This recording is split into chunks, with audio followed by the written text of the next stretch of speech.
February 2, the Feast of Epiphany or Candelaria. And since Christmas is very fast approaching, we will now give you for this part our famous Christmas melodies. Sa lahat na makasulti, manaygon mi ninyo ang makagindi sa Amerika.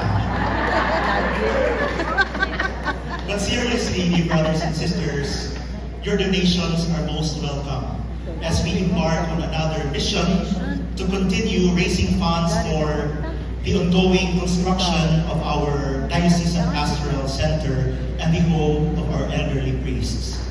Baskets will be passed around for that purpose.